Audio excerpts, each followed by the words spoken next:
कल मेरी पत्नी ने प्रेस क्लब ने ये बुक कराया था, तो अभी प्रेस क्लब वालों ने मना कर दिया आपकी प्रेस आता है या नहीं होने देंगे। क्या मामला था? 27 तारीख को मेरे पास फ़ोन आता है कि आपको अर्चना शर्मा जी द्वारा समझौता किया जाना जरूरी है। मैंने कहा मैं नहीं करूँगा क्योंकि उन्होंने मेरे घर पे हमला किया था।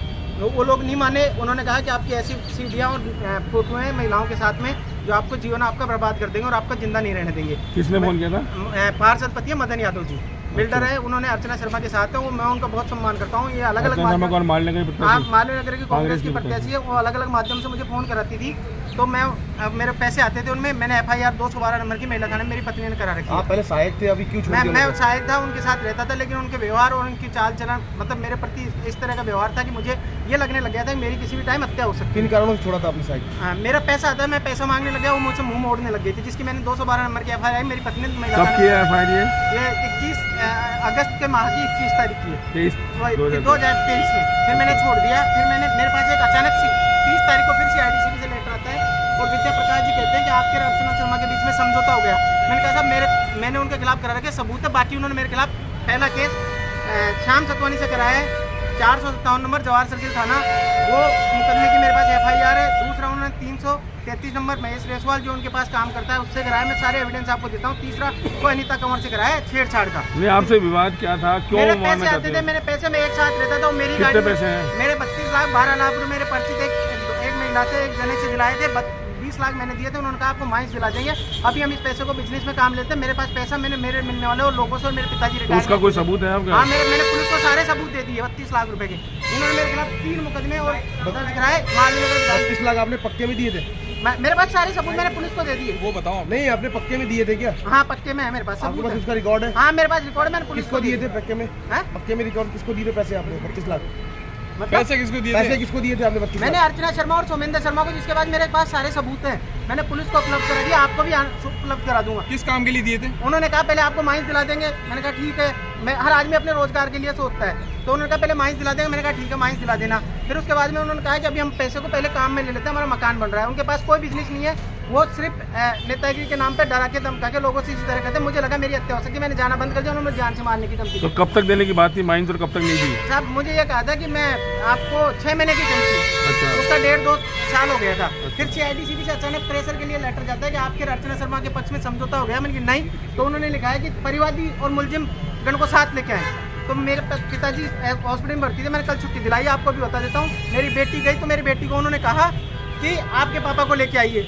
मेरी बेटी ने मना कर दिया। मेरे और उनके बीच में कोई समझौता नहीं है। 30 तारीख को मेरे घर लेटर पहुंचा। 5 तारीख को मुझे दौसा पुलिस द्वारा पाबंद कर दिया जाता है।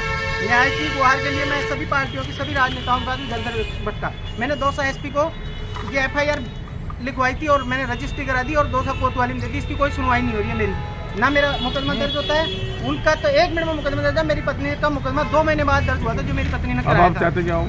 मेरे को किसी से कोई मतलब नहीं। मेरे और मेरे परिवार की सुरक्षा पिछले 15 दिनों में मेरे पे हमले के कई प्रयास किए गए हैं। अब मैं आपको निवेदन कर दूं, जो लोग मेरे खिलाफ FIR करा रहे हैं वो लोग कौन है?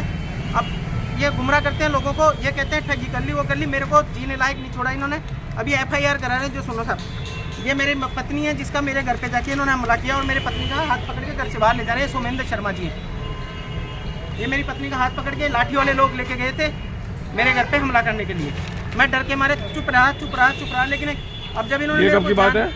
ये कब की बात है? अगस्त माह में। ये भास्कर जी कटिंग है जिसमें इनके खिलाफ मुकदमा दर्ज हुआ। ये मुकदमे से बचने के लिए कि हम अब सर, ये इनका खास आदमी है, ब्लॉक अध्यक्ष है श्याम सतवानी। ये देखो इसकी गाड़ी है राजस्थान विधानसभा की। फिर साहब हमारे जो मुकदमे होते हैं वो नहीं होते। ये मेरे खिलाफ मुकदमा दर्ज कराने वाला ये है महेश रेसवाल, जो मेरे नीचे भी काम करता था। अर्चना शर्मा के मैं ब्राह्मण, ये ब्राह्मण की बात करते हैं तो मैं ब्राह्मण नहीं था क्या? जिसने लिख के दे दिया मैं कार्रवाई। 3 मुकदमे में 3 लोगों ने लिख के दे दिया हम कार्रवाई नहीं चाहते।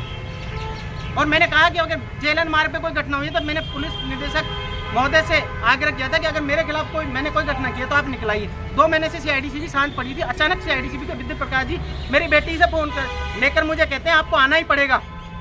धमकी के बारे में जानकारी दे दो। धमकी कब मिली, कैसे? सब मेरे को 7 तारीख को धमकी मिली, 15 तारीख को मुझे जान से मारने की धमकी मिली। ये मेरे पास अननोन नंबरों से फोन आते हैं। इस आदमी ने मुझे जान से मारने की धमकी। इसकी रिकॉर्डिंग है क्या आपका? हाँ, मेरे पास सारे सबूत है। ये आदमी है जो मैं जयपुर में आता था, मेरी एंट्री होती थी, मेरे खिलाफ मुकदमा दर्ज हो जाता है। कॉल में लिखा हुआ है, मैं इस पर बैक कॉल करता तो मेरे खिलाफ 3 STC का मुकदमा दर्ज हो जाता है। जयपुर में मेरी लोकेशन आती है, मेरे खिलाफ मुकदमा दर्ज हो जाता है। मैं उनको बड़े सम्मान के साथ थे,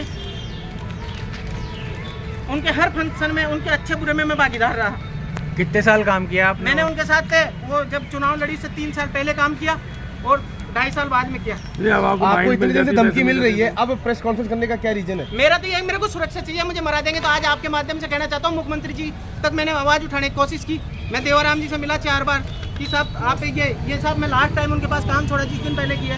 मैंने देवाराम जी को कहा कि साहब मेरे को सीएम साहब से मिला। तो मेरे ब्राह्मण संगठनों ने कहा, तो साहब ब्राह्मण संगठन है ना, उन्होंने पवन मीणा जेईएन है साहब, इसमें मेरे खिलाफ सरकारी कर्मचारी होते हैं, झूठा मुकदमा दर्ज कराया।